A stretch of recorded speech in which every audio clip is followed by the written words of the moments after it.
الحمدللہ رب العالمین والصلاة والسلام علی الانبیاء والمرسلین اعوذ باللہ من الشیطان الرجیم بسم اللہ الرحمن الرحیم رب اشرح لی صدری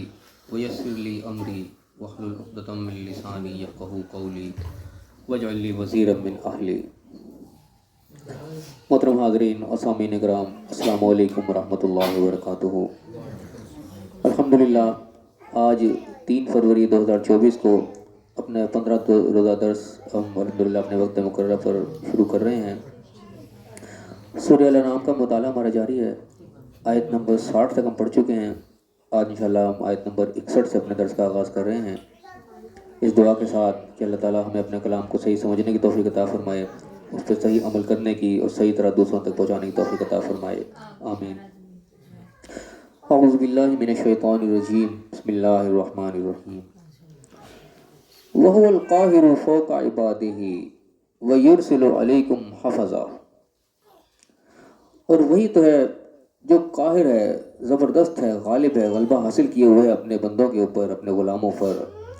اور تم پر نگہبان بھیجتا ہے، تم پر نگہبان مقرر کیے رکھتا ہے۔ حفظہ کا لفظ اللہ نے استعمال کیا، محافظ، حفاظت کرنے والے، جس طرح باڈی گارڈ سمجھ لیں ہم، لیکن یہ اللہ کے تعینات کردہ باڈی گارڈ ہیں، یہ ہمارے اپنے رکھے ہوئے باڈی گارڈ نہیں ہیں۔ ہمارے اپنے جو گارڈ ہوتے ہیں وہ تو ہمارے حکم کے تابع ہوتے ہیں، یہ اللہ تعالیٰ نے ہم پر مسلط کیے ہیں ہماری حفاظت کے لیے، جو کہ ہمارے حکم کے تابع نہیں ہے، وہ اللہ کے حکم سے جو ہے ہماری حفاظت کر رہے ہیں۔ اور کئی مقامات پر ہم اپنی روزمرہ کی زندگی پر بھی غور کریں تو ہماری حفاظت ایک غیبی طریقے سے بھی ہو رہی ہوتی ہے۔ کئی دفعہ کہ انسان آ رہا جا رہا ہوتا ہے، اچانک سے کوئی چیز پاس سے گزر جاتی ہے اور انسان اچانک سے خود بہت سائڈ پہ ہو جاتا ہے، انسان کہتا ہے وہ میں بچ گیا اچانک سے۔ وہ کون بچا لیتا ہے؟ وہ اللہ تعالیٰ کی شاید یہ حفاظت کرنے والے جو اللہ نے وہ کرے گی شاید یہی بچا لیتے ہیں۔ کئی دفعہ ہم سڑک پہ گزر رہے ہوتے ہیں، کہیں پھسلنے والی جگہ ہوتی ہے، اچانک سے ہمارے پاؤں پھسلتا ہے اور پھسل کے تھوڑا سا خود بخود رک جاتا ہے۔ کبھی انسان غور کر کے دیکھے یہ جو تھوڑا سا پھسلا ہے یہ رک کیسے گیا خود بخود، ورنہ پھسل گیا تو پھسلتا چلا جاتا ہے، انسان گر جاتا ہے، چوٹ لگ جاتی۔ لیکن کئی دفعہ اکثر رکا جاتا ہے کہ انسان ذرا سا پھسلتا ہے ساتھ ہی رک جاتا ہے۔ معلوم ایسے ہوتا ہے شاید کوئی غیبی مدد اللہ کی طرف سے جو انسان کی حفاظت جگہ جگہ کر رہی ہوتی ہے۔ اور یہاں پہ ایک نشانی میں نظر آ رہی ہے کہ اللہ تعالیٰ کہہ رہا ہے کہ اللہ تعالیٰ اپنے بندوں کے اوپر زبردست بھی ہے اور اس کے محافظ جو ہیں وہ اس کے حکم سے تعینات ہیں ان کے ہمارے اوپر۔ پھر میں کہا حتیٰ اذا جاء احدکم الموت، یہاں تک کہ جہاں جب تم میں سے کسی کا موت کا وقت آ جاتا ہے، حتیٰ اذا جاء احدکم الموت توفته رسلنا، وہ ہمارے بھیجے ہوئے ہمارے پیغمبر جو ہمارے محافظ ہیں وہ اس کو اپنے قبضے میں کر لیتے ہیں، پورا پورا اپنے قابو میں کر لیتے ہیں۔ وہ ہم لا یفرطون، اور ذرا برابر اس میں کوتاہی نہیں کرتے۔ یعنی کہ جب وہ کسی کے موت کا وقت آتا ہے تو موت کے وقت سے وہ بھاگ نہیں پاتا ہے وہ، اور دوسری یعنی کہ اکثر مترجمین نے جو ترجمہ کیا ہے تو یہ کہ انسان کے روح کو اپنے قبضے میں لے لیتے ہیں۔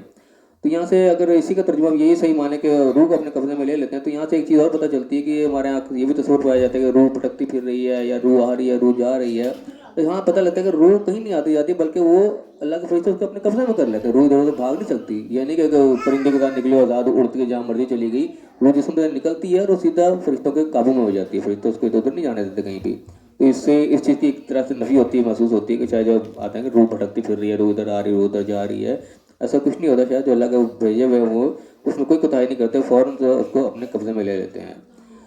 اس میں ثم ردوا الی اللہ مولاهم الحق، پھر وہ سب کے سب پلٹتے اللہ کی طرف ہے جو ان کا حقیقی مولا ہے۔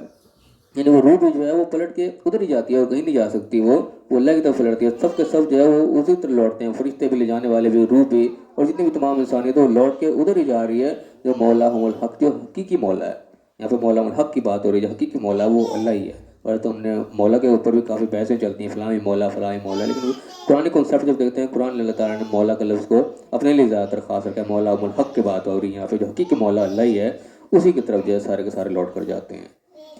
فرمایا کہ الا لہ الحکم، یاد رکھو، خبردار سن لو، الا کا لفظ جو ہے کہ الرٹ کرنے کے لیے ہوتا ہے کہ الرٹ ہو جاؤ، آگاہ ہو جاؤ، لہ الحکم، اسی کا حکم ہے، فیصلہ اسی کا ہی ہے۔ یعنی کہ اصل جو فیصلہ ہے وہ اللہ کی طرف سے ہونا ہے۔ قیامت کا فیصلہ بھی اس کے اندر آ جاتا ہے، یعنی کہ سب نے لوٹ کے اللہ کی طرف ہی جانا ہے، تو فیصلہ ظاہر ہے اللہ نہیں کرنا ہے، وہاں پہ کوئی اور فیصلہ کرنے والا نہیں ہوگا، کوئی ہمارا وہاں پہ ایسا نہیں ہوگا جس کے حکم سے کوئی فیصلہ ہو جائے گا، فیصلہ اصل اللہ کا ہی ہونا ہے وہاں پہ بھی۔ اور یہ بنیادی معاملات پہ بھی ہم غور کرتے ہیں، یہ چیز یہاں بھی اپلائی ہوتی ہے کہ یہاں بھی اصل فیصلہ اللہ کا ہی چلتا ہے، اللہ کے حکم سے ہی ہمیں اللہ تعالیٰ نے کچھ مہلت دے رکھی ہوتی ہے، کہ ہمارے یعنی کہ لمٹس اللہ تعالیٰ نے رکھی کہ جس کے اندر ہم آزادی کے ساتھ اپنی مرضی کرتے ہیں، اپنے فیصلے ہم کرتے ہیں، کیونکہ یہ بھی اللہ کی دی ہوئی آزادی اللہ اسی کے فیصلے کے مطابق ہوتی ہے، اور یہ اسی کا یعنی کہ فیصلہ ہوتا ہے کتنی دیر تک اس نے آزادی ہمیں دے کے رکھنی ہے، کتنی دیر بعد نے واپس چھین لینی ہے۔ اسی آزادی کا اس نے ہم سے امتحان بھی لینا ہے، تو یہ امتحان اللہ تعالیٰ کس نے کتنا مقرر کر رکھا ہے یہ بھی اسی کا فیصلہ ہے۔ کسی کو 60 سال کی مہلت دی ہے تو کسی کو 50 سال کی دی ہے، کسی کو کم دی ہے۔ یہ یعنی کہ تمام انفرادی سطح پر بھی اور حکومتی لیولوں پہ بھی، ہر چیز معاشرے کے لیول سے بھی سب کو اللہ تعالیٰ نے ایک ٹائم دے رکھا ہے۔ یہ ٹائم بھی یعنی کہ اسی کے حکم سے ہی ہے۔ یہاں پہ یعنی کنکلوژن ایک پیش کیا جا رہا ہے کہ یاد رکھو حکم اللہ ہی کا ہے، یعنی کہ جو تمہیں مہلت ملی ہوئی ہے بھی اللہ کے حکم سے ملی ہوئی ہے، یہ کسی ٹائم بھی چھین جائے گی، واپس ہو جائے گی، یہ رہنی نہیں، تمہارے اختیار میں نہیں ہے، تمہاری مہلت بھی اللہ کے فاصلہ ہے۔ یہ وہ اسرع الحاسبین، اور وہ جلد حساب کر لینے والا ہے، یعنی کہ اس کے حساب میں کوئی دیر نہیں لگتی، فیصلہ اسی نے کرنا ہے اور بڑا جلد ہو جانا، اس میں کوئی ٹائم نہیں لگنا۔ دنیاوی فیصلوں کی طرح نہیں ہونی کہ کیس لگا ہوا ہے عدالت میں تو سالوں سال چل رہا ہے کہ دادا کا کیس ہے تو پوتا اس کو بھول جاتا ہے، یہ دنیاوی معاملات ہیں۔ اللہ تعالیٰ میں کام میں ایسا نہیں ہے، وہ اسرع الحاسبین ہے، وہ جلد سے جلد دو ٹوک فیصلہ کر کے اپنا فیصلہ سنا دے گا، اس کے معاملے میں کوئی دیر نہیں ہوگی۔ تو فرمایا کہ کل کہو ان سے ذرا، یہ کل یعنی کہ پوچھنے کے طرح کے معنوں میں ہے، کہو ان سے پوچھو کہ من ینجیکم من ظلمات البر والبحر،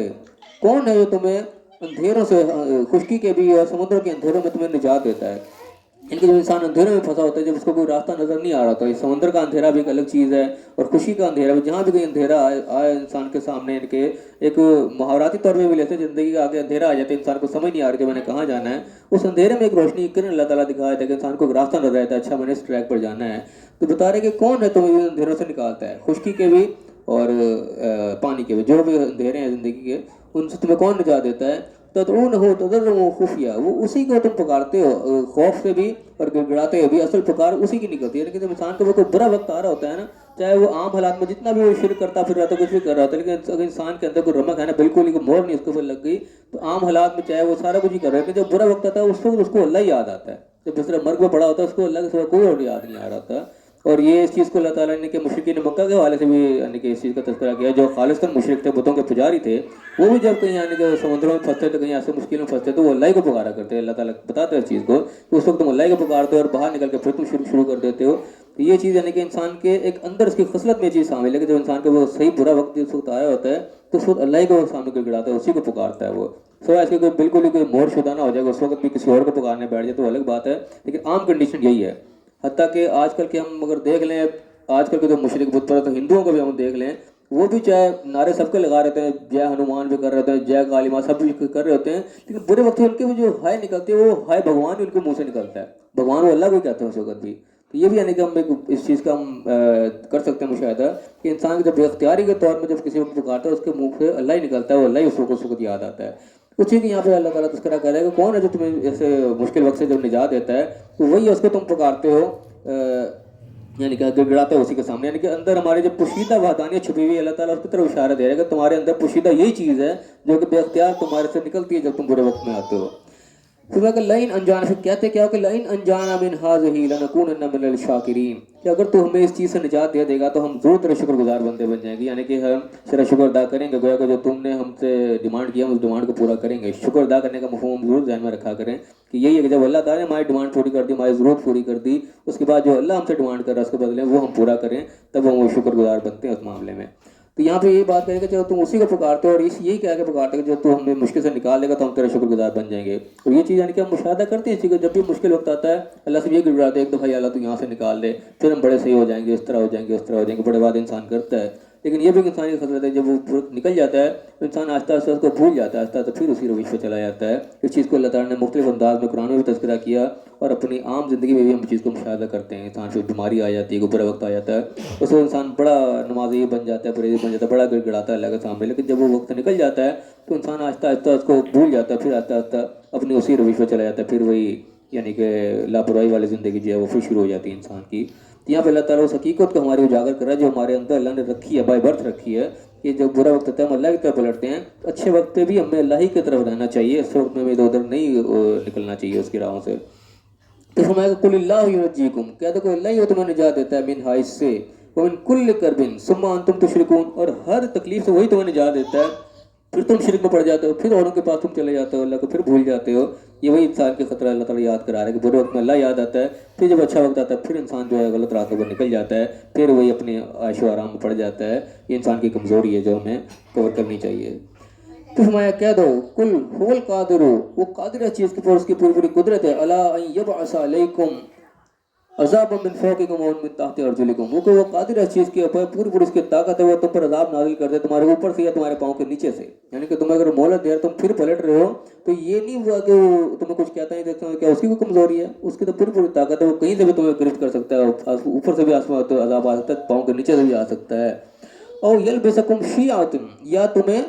شیعہ کر دے۔ شیعہ سے مراد یہ نہیں کہ جو ہمارے یہاں شیعہ کرتے ہیں، شیعہ سے مراد اصل میں ہوتا ہے گروہ، فرقہ ایک مضبوط گروہ کو کہا جاتا ہے، گروہ بندی کو کہا جاتا ہے۔ اللہ کہا ہے عذاب تمہارے اوپر سے بھیج دے، چاہے تمہارے پاؤں کے نیچے سے بھیج دے، یا تمہیں گروہ میں بانٹ دے اس طرح، وہ یذیق بعضکم بعضا بعض، تمہیں ایک دوسرے کی لڑائی کا مزہ سکھا دے، یعنی کہ تمہیں آپس میں گروہ گروہ کر کے ایک دوسرے کے ساتھ لڑوا دے، یہ بھی ایک عذاب کی شکل ہوتی ہے انسان کی۔ اس طریقے سے آج مسلمان جو ہیں الگ الگ ہیں، ایک دوسرے سے فرقہ بندی میں پڑے ہوئے ہیں، اور مسلمان ان کے ملک بھی اتنے سارے ہیں کہ ایک دوسرے کے ساتھ دشمنی ہے، سعودی عرب کے ایران کے ساتھ دشمنی ہے، فلاں کے فلاں کے ساتھ دشمنی ہے۔ اب یہ حالانکہ مسلمان سب کہنے والے ایک دوسرے کو، لیکن ایک دوسرے کو دشمن بنے ہوتے ہیں، یہ بھی کوئی کہ عذاب کی شکل اللہ تعالیٰ کی، مسلمانوں کو ایک ہونا چاہیے، جس طرح بھائی بھائی ایک ہونا چاہیے، بھائی بھائی ایک دوسرے کو دشمن بن جاتے ہیں، ایک عذاب والی بات ہی ہے نا۔ اس طرح تمام مسلمان آپس میں بھائی بھائی ہیں، لیکن جب آپس میں لڑ رہے ہیں تو یہ بھی ایک اللہ کے سمجھو کہ عذاب کی قسم ہے، اللہ تعالیٰ میں پناہ مانگنی چاہیے۔ اس چیز کا اللہ تعالیٰ تذکرہ کر رہا ہے کہ عذاب کیسی طریقے سے بھی آ سکتا ہے، تمہیں خود کو ٹکڑوں میں بانٹ کے تم آپس میں لڑوا کے تم ایک دوسرے کا مزہ چکھا دے، یہ بھی ایک اللہ کی عذاب کی شکل ہو سکتی ہے۔ پھر میں کہ انظر کیف نصرف الآیات، کہ دیکھو اللہ تعالیٰ کیسے پھیر پھیر کے اپنی آیات تمہیں نشانیاں دکھا رہا ہے، کس کس انداز سے تمہیں سمجھا رہا ہے، مختلف انداز سے، یعنی کہ اللہ تعالیٰ ہمارے اپنی اندر کی چیز کو بھی جگا رہا ہے جو ہمارے اندر موجود ہے، اس کے نتیجے میں کیا کیا کچھ اللہ کر سکتا ہے وہ وارننگ دے رہا ہے، کس کس طریقے سے ہم پر عذاب مسلط ہو سکتا ہے جو اللہ تعالیٰ نہیں کر رہا، یہ اس کی مہلت ہے، اس کی سمجھو ہمیں اس نے ایک ٹائم دیا ہوا کہ تم سمجھ جاؤ ابھی بھی یہ کچھ ہو سکتا ہے، اللہ تعالیٰ مختلف انداز سے بتا رہا ہے۔ اس کو کہہ رہا ہے کہ گنظر کیف نصرف الآیات، دیکھو ہم کیسے تصریف آیات کر رہے ہیں، کیسے ہم پھیر پھیر کے مختلف انداز سے نشانیاں تمہارے سامنے رکھ رہے ہیں، لعلہم یفقہون، تاکہ وہ سمجھیں بات کو کہ ہم کہاں غلطی کھا رہے ہیں، کیا کہ کچھ ہمارے ساتھ ہو سکتا ہے، کہاں کہاں اللہ تعالیٰ ہمیں چھوڑ رہے ہیں، کہاں کہاں مہلت دے رہا ہے ہمیں، اس چیز کو سمجھو، اسے اللہ تعالیٰ مختلف انداز سے بتا رہا ہے۔ اس میں وَكَذَّبَ بِهِ قَوْمُكَ، اور تیری قوم نے اس کو جھٹلایا، بہی سے مراد یعنی کہ اس قرآن جو قرآن اللہ تعالیٰ بتا رہا ہے اس کو جھٹلا رہے ہیں لوگ، اگنور کر رہے ہیں، اس کو سیریس نہیں لے رہے، اللہ تعالیٰ ہر چیز کھول کھول کے بیان کر رہا ہے لیکن اس کو سیریس نہیں لیا جا رہا ہے، گویا کہ دوسرے معنوں کو جھٹلایا جا رہا ہے، اگنور کیا جا رہا ہے۔ وہ الحق کو، حالانکہ یہ حق ہے، حقیقت اللہ تعالیٰ بیان کر رہا ہے، اس میں کوئی ایسا نہیں ہے کوئی باطل چیز بیان ہے، کوئی قصے کہانیاں نہیں سنائی جا رہی، کوئی ایسی کوئی لالائی کہانیاں نہیں چل رہی، حقیقت پر مبنی اللہ تعالیٰ چیزیں بتا رہا ہے، لیکن لوگ اس کو اگنور کر رہے ہیں۔ کل کیا تو ان سے کہ لست علیکم بوکیل، میں تمہارا کوئی وکیل نہیں ہوں، یعنی کہ میں تمہارا کوئی کیس نہیں لڑوں گا، میں تمہارا کوئی ذمہ دار نہیں ہوں اس معاملے میں، تمہاری چیز سے آگاہ کیا جا رہا ہے، نبی کے ذریعے یعنی کہ بتایا جائے گا، نبی اس چیز سے برات کا اظہار کر رہے ہیں کہ میں کل کو تمہارا کوئی کیس نہیں لڑوں گا، تم نے اپنے آپ کو صحیح کرنا ہے، اس کے متعلق اللہ تعالیٰ کہلوا رہا ہے باقاعدہ منہ سے، کل کیا تو ان سے کہ لست علیکم بوکیل، میں کہ تمہارے اوپر تمہارے خلاف کوئی وکیل نہیں ہوں۔ لکل نبأ مستقر، ہر خبر کا ایک وقت مقرر ہے، یعنی کہ جو بھی چیز اپنے وقت کے اوپر ایک نشانی ظاہر ہوتی ہے، بہت ساری چیزیں یعنی کہ پوشیدہ ہیں، آج سے سینکڑوں سال پہلے بہت ساری چیزیں نہیں پتہ تھیں، آہستہ آہستہ وقت کے ساتھ ساتھ پتہ لگ رہی ہیں، بہت سے باتیں قرآن کی جو تھیں آج سے کچھ 100 سال پہلے نہیں پتہ چلتی تھیں، آہستہ آہستہ جیسے سائنس ترقی کری وہ چیزیں اجاگر ہوتی چلی جا رہی ہیں، اس کا اللہ تعالیٰ نشانی دے رہا ہے کہ کل نبأ مستقر، ہر خبر کا ایک وقت مقرر ہے، لیکن اگر تم عذاب میں جلدی کر رہے ہو اور دوسرے معجزات کی جلدی مانگ رہے ہو، اللہ تعالیٰ نے ہر چیز کا ایک وقت رکھا ہوا، اپنے وقت پہ وہ کام ہونا ہے، تمہارے کہنے سے نہیں ہونا۔ وہ سوف تعلمون، تم جلد ہی جان جاؤ گے، تمہارا اپنا معاملہ ہے وہ جلد تم پر کھل جائے گا، وہ کوئی دیر نہیں لگنی، یعنی کہ تم چیزوں کو جھٹلا رہے ہو، آج تمہاری آنکھ بند ہو رہی ہے، تمہارے سامنے سارا کچھ کھل کے سامنے آ جائے گا، وہ جلد کا ہی معاملہ ہے، اس میں کوئی دیری نہیں ہے، یعنی کہ انسان کی موت کا انسان کو کیا پتہ کسی ٹائم بھی آ جائے، جس ٹائم موت آ جائے گی وہ دن ساری چیزیں سامنے سے کھل جائیں گی، کیا حقیقت تھی کیا نہیں تھی، کس چیز کو میں نے اگنور کیا، کس چیز کو نظر انداز کیا، کیا اس کا نتیجہ نکلا، ہر چیز کھل کے سامنے آ جائے گی، فسوف تعلمون، جلد تم جان لو گے، دور نہیں ہے یہ معاملہ۔ فَإِذَا رَأَيْتَ الَّذِينَ يَخُوضُونَ فِي آيَاتِنَا، اچھا تم دیکھو ایسے لوگوں کو جو ہماری نشانی کو، ہماری آیات کا مذاق اڑا رہے ہیں، اس کے ساتھ کچھ ویسی کر رہے ہیں، اس کے اندر میخ نکال رہے ہیں، فَأَعْرِضْ عَنْهُمْ، ایسے لوگوں سے منہ موڑ لو، یعنی جو اللہ تعالیٰ کی نشانی کو، آیات کو سیریس نہیں لے رہے، اس کو اگنور کر رہے ہیں، اس کا مذاق اڑا رہے ہیں، اس کو تم سے ہٹ جاؤ، اعراض کر لو اس سے، حتیٰ یخوضوا فی حدیث غیرہ، یہاں تک کہ وہ کسی اور کام میں مشغول ہوتے ہیں، کسی اور بات میں لگتے ہیں، یعنی کہ ایسی محفل میں جس میں بیٹھے ہوئے جہاں پہ اللہ تعالیٰ کی آیات کا کوئی مذاق اڑایا جا رہا ہے، اللہ کی آیات کو سیریس نہیں لیا جا رہا، اس کو عام طور پر اپنی زندگی میں اگر ہم دیکھیں کہ کس طریقے سے اپلائی کر سکتے ہیں، کسی ایسی محفل میں بیٹھے ہوئے جہاں پہ نماز کا کوئی خیال نہیں ہے، اذان ہو رہی ہے، کسی کو پرواہ نہیں، لوگ بیٹھے ہوئے ہیں، پتہ ہی نہیں، اللہ کی نشانی میں بہت بڑی نشانی ہے، اللہ کے گھر سے آواز آ رہی ہے، لوگوں کو پرواہ نہیں، اپنے کام میں مشغول ہیں، اس کو تمہارا کام وہاں سے ہٹ جائے، آواز آ گئی ہم اٹھ کے چلے جائیں، تم بیٹھے ہو، معنی میں بھی بیٹھنا چاہیے اس موقع پہ. یہ ایک چھوٹی سی میں نے آپ مثال دی ہے. اس طریقے سے کئی چیزیں ہو سکتی ہیں جہاں بھی اللہ کی آیات کو اگنور کیا جا رہا ہے, کو سیریس نہیں لیا جا رہا. ہمیں اس محفل کا حصہ اس وقت نہیں بننا چاہیے جب تک وہ کسی اور چیز میں نہ مشغول ہو جائیں. اس خاص پوائنٹ پہ ہمیں ان سے الگ ہونا ضروری ہے. اور پھر میں کہا وَإِمَّا يُنْسِيَنَّكَ الشَّيْطَانُ, اگر تجھے شیطان بھلا بھی دینے کی غلطی ہے, تم بھی بیٹھے رہ گے, تمہیں پتہ نہیں چلا اس چیز کا, فَلَا تَقْعُدْ بَعْدَ ذِكْرَى, تمہیں یاد آنے کے بعد پھر نہیں بیٹھنا. جب پتہ لگا وہ غلطی تھی فوراً اٹھ جاؤ, وہاں سے نکل جاؤ. فَلَا تَقْعُدْ بَعْدَ ذِكْرَى مَعَ الْقَوْمِ الظَّالِمِينَ, ایسے ظالم قوموں کے ساتھ اس وقت تم نے نہیں بیٹھنا. یعنی کہ یہ اس کو انفرادی لے لیں, اجتماعی کسی قوم کی حیثیت سے لے لیں, جو بھی لیں, جہاں بھی اللہ کے حکم کی پامالی ہو رہی, نافرمانی ہو رہی ہے اس کی آیات کی, اس کی نشانیوں کی, اس وقت ہمیں ان سے اعراض برتنا, ان سے اللہ ہونا ضروری ہے. اس وقت ہم ان کا حصہ نہ بنیں. پھر میں کہا وَمَا عَلَى الَّذِينَ يَتَّقُونَ مِنْ حِسَابِهِمْ مِنْ شَيْءٍ, جو تقوی والے لوگ ہیں ان کا ان کے حساب میں سے کوئی واسطہ نہیں ہے. یعنی کہ جو لوگ برے کام میں لگے ہوئے ہیں, جو ان کے دل کے اندر تقوی ہے, وہ اس کے اندر شامل ہے, ان کو کوئی اسے حساب نہیں لیا جائے گا. وَلَكِنْ ذِكْرَى, مگر ان کی ذمہ داری کیا ہے کہ ذکر کریں, نصیحت کریں, ان کو یاد دہانی کرائیں. یہ ان کی ذمہ داری ضرور بنے گی, اس کی پوچھ ہوگی. اتنی ذمہ داری اللہ نے رکھی ہے کہ اور تم سے کوئی حساب نہیں لیا جائے گا, مگر یاد دہانی تم نے کرانی ہے. لَعَلَّهُمْ يَتَّقُونَ, تاکہ وہ بھی تقوی اختیار کریں, وہ ڈر ان کے دل کے اندر ہی پیدا ہو جائے جو تمہارے دل کے اندر ہے. یعنی کہ تمہارے دل تقوی پہ ہے, تمہیں پتہ ہے چیز کا, وہ اس پہ نہیں لگے ہوئے تو تم سے اس کا نہیں پوچھا جائے گا, لیکن یاد دہانی تمہاری ذمہ داری اللہ نے ڈال دی, وہ تم نے ان کو ضرور کرانی ہے تاکہ وہ بھی اس تقوی پہ آ جائیں جس پہ تم ہو. اور پھر فرمایا وَذَرِ الَّذِينَ اتَّخَذُوا دِينَهُمْ لَعِبًا وَلَهْوًا, چھوڑ دو ایسے لوگوں کو جنہوں نے اپنے دین کو کھیل تماشا بنا رکھا ہے, جن کو دین کو سیریس نہیں لیا, جنہوں نے دین کی چیزوں کو ایسے ہی پیچھے چھوڑ دیا, دنیا کے اندر ہی کھپے ہیں. کیا ہے وہ غرتہم الحیات الدنیا, اور وہ دنیا کی زندگی نے ان کو دھوکے میں ڈال رکھا ہے, اسی کے اندر وہ غرق ہوئے پڑے ہیں. ان سے تم کنارہ کشر ہو. وذکر بھی, اور اس سے ان کو نصیحت کرو. یعنی کہ کنارہ کشر مراد یہ نہیں کہ ان کو بالکل چھوڑ کے ان سے قطع تعلق کر لیا, ذکر بھی کر رہا ہے کہ اس قرآن کے ذریعے کو نصیحت کرتے رہو, یاد دہانی ان کو کراتے رہو. کیا ان تبصر نفس بما کسبت, کہ اے اپنے انسان کو کوئی جان اپنے کرتوتوں کو پکڑی نہ جائے, اتنی کو یاد دہانی ضرور کراتے رہو کہ ایسا نہ کہ غفلت میں پڑے رہیں اور پھر اپنی کرتوت کے ان کے وہ گرفت ہو جائے. یہ تمہاری ذمہ داری ضروری ہے. ان سے تم نے علیحدہ بھی رہنا ہے, اور ان کو علیحدہ مراد کو ان کے بیچ میں شامل نہیں ہو جانا, ان کے رنگ میں نہیں رنگ جانا, ان کو نصیحت کرتے رہنا ہے, اور ان سے علیحدگی رہتے ہوئے خود ان کے رنگ میں نہیں رنگنا, بلکہ ان کو یاد دہانی کراتے رہنا کہ تم یہ غلطی کر رہے ہو.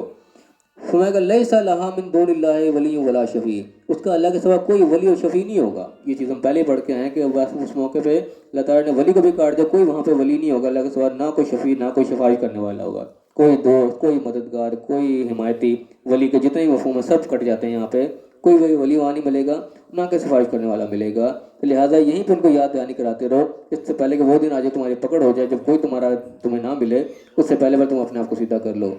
وَإِن تَعْدِلْ كُلَّ عَدْلٍ لَا يُؤْخَذْ مِنْهَا, تمام کا تمام بدلے بھی وہ دے ڈالا, تمام جتنے کے یعنی کہ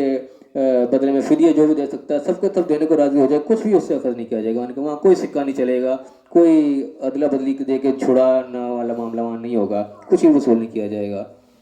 اولئک الذین ابسلوا بما کسبوا, یہی اسی قسم کے وہ لوگ ہیں جو پکڑے گئے اپنے کرتوتوں کی نسبت, یعنی کہ انہوں نے اس مول سے فائدہ نہیں اٹھایا, اسی غفلت کے اندر, اسی دنیا کے دھوکے کے اندر ہی وہ چلے گئے. دنیا کا سامان یعنی کہ ہے سارے کا سارا دھوکے ہی پر مبنی, یعنی کہ ہم سمجھتے ہیں کہ ہمارا ہے, ہم اس سے بڑی محنت کر رہے ہیں, ہم کما رہے ہیں, جو بھی کچھ کر رہے ہیں, یہ سراسر دھوکا, کیونکہ ہم نے یہاں رہنا ہی نہیں ہے. آج ہماری آنکھ بند ہوگی, سب کو سب یہیں رہ جانا ہے. یہ ہے یعنی کہ اتنی بڑی حقیقت ہے کہ اس سے کوئی انکار نہیں کر سکتا. جتنا مرضی یہاں محنت کر لیں, جتنا مرضی یہاں اکٹھا کر لیں, آخر ہم نے یہاں چھوڑ کے جانا ہے. تو اس کے اندر غرق ہو جانا صرف اور صرف اپنے آپ کو دھوکے میں رکھنے والی بات ہے. اس کے اندر اتنا زور رکھے جتنی آپ کو ضرورت ہے, اس سے اوپر ہو گئے یعنی کہ غرق ہونا, یعنی کہ اللہ کی چیزیں پیچھے چھوڑ گئے, اسی کے اندر پڑ گئے تو گویا کہ غرق ہو گئے نا. اللہ کی اہمیت کو ہم نے پیچھے کر دیا, اللہ کے نشانے کی اہمیت کو پیچھے کر دیا, گھس گئے اسی کے اندر جو کہ ہماری ہے ہی نہیں سرے سے. ہم نے چھوڑ کے ہی جانا ہے, جانا جو مرضی کر لو, جتنا مرضی کر لو, آپ کو چھوڑ کے جانا ہے. تو یہ اپنے آپ کو سراسر دھوکے میں ڈالنے والی, اس لیے دنیا کو دیکھو دھوکا کہا جاتا ہے, کسی دھوکے کا سامان ہے. ہم سمجھ رہے ہیں ہمارے پاس بڑا کچھ ہو گیا, تو کچھ بھی نہیں ہے. آج آنکھ بند ہوگی, سب کا سب ہی رہ گیا. ہمارا تو وہی ہے جو ہم نے آگے بھیجنا ہے.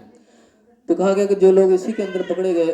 وہی انہوں نے اپنے آپ کو برباد کیا. ان کے لیے کیا ہے, لہم شراب من حمیم, ان کے لیے کھولتا ہوا پانی ہے, ان کے لیے یعنی کہ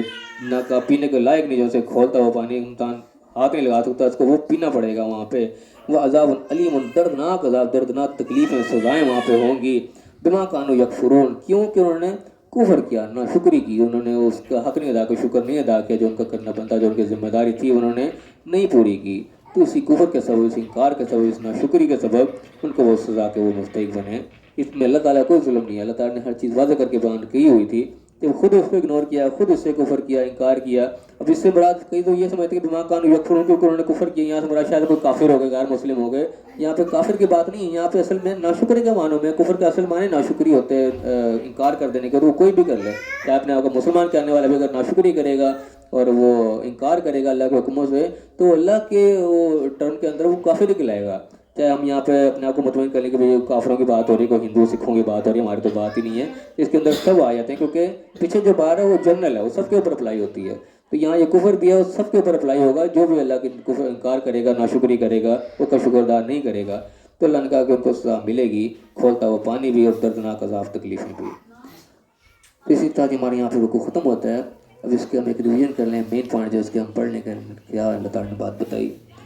سب سے پہلی بات یہاں بتائی گئی کہ اللہ تعالیٰ اپنے بندوں کے اوپر غالب ہے. اللہ تعالیٰ کا پورا اختیار ہے. اس نے صرف مہلت ہمیں دے رکھی ہے, ایک لمٹ ہے جس کے اس نے ہمیں امتحان لینا ہے, ہمیں اس نے کچھ آزادی دی ہے, ورنہ ہم پورے اللہ کی گرفت میں جب مرضی ہمیں وہ قابو کر سکتے, جب مرضی مہلت ہم سے چھین سکتا ہے, ختم ہو سکتی ہے. ہمارے ذہن میں ہونی چاہیے. اور اسی کے موافق جو ہمارے ارد گرد مسلط ہیں, ہماری حفاظت بھی کر رہے ہیں تاکہ ہم اپنے مہلت کو اچھے طریقے سے استعمال کر سکیں, اور جب مرضی وہ اللہ کے حکم سے ہمیں اٹھا کے لے بھی جائیں گے. اس میں اگر وہ موت کا وقت آتا ہے تو وہ اٹھا لیتے ہیں, اور اس میں کوئی کوتاہی نہیں, پھر وہ نہیں کرتے. اور پھر لوٹنا ہم نے اللہ کی طرف ہی ہے, اس سے کوئی انکار ہے ہی نہیں. حقیقت مولا ہمارا وہی ہے, اسی نے فیصلہ کرنا ہے, اور وہ بہت جلد فیصلہ کر لے گا, کیونکہ فیصلے میں کوئی دیر نہیں لگے گی. تو لہٰذا ہم اس چیز کو ذہن میں رکھیں کہ ہم جو بھی کام کر رہے ہیں اس کا فیصلہ اللہ کے دربار میں ہونا ہے. تو ہم کوئی ایسا کام نہ کریں جس کو فیصلہ ہمارے خلاف نکلا ہے, وہاں پہ حساب بھی جلد ہو جائے گا, کوئی لمبا کیس نہیں وہاں پہ لٹکایا جائے گا. اور اللہ تعالیٰ نے الرٹ کیا کہ کون ہے جو تمہیں ہر قسم کے اندھیروں سے نکالتا ہے, اسی کو تم پکارتے ہو خوف سے اور گڑگڑاتے ہوئے. یعنی کہ یہ اللہ تعالیٰ نے ہمارے اندر جو چیز رکھی ہوئی ہے, بائی برتھ رکھی ہوئی ہے, اس کو اللہ نے جگایا کہ یہ چیز تمہارے اندر موجود ہے. تم بے اختیاری میں, تم لاشعوری میں اسی کو پکارتے ہو, تو شعور کے ساتھ بھی ظاہر ہے تمہیں پورے ہوش و حواس کے ساتھ بھی اسی کے ساتھ اپنا تعلق مضبوط رکھنا چاہیے. اور تم یہی کہتے ہو کہ جب نجات ملے گی تو ہم شکر گزار میں تو ہو جائیں گے. جب اللہ کی طرف سے مشکل وقت نکل جائے پھر بھی ہمیں اس شکر گزاری پر رہنا چاہیے, اس کو ہمیں بھولنا نہیں چاہیے. میں کہ وہی ہو, تمہیں ہر قسم کی مصیبت سے وہی تمہیں نجات دیتا ہے, لیکن باوجود پھر تم شرک میں پڑ جاتے ہو, پھر تم الٹے راستوں کی طرف نکل جاتے ہو, اس کی ناشکری میں پڑ جاتے ہو.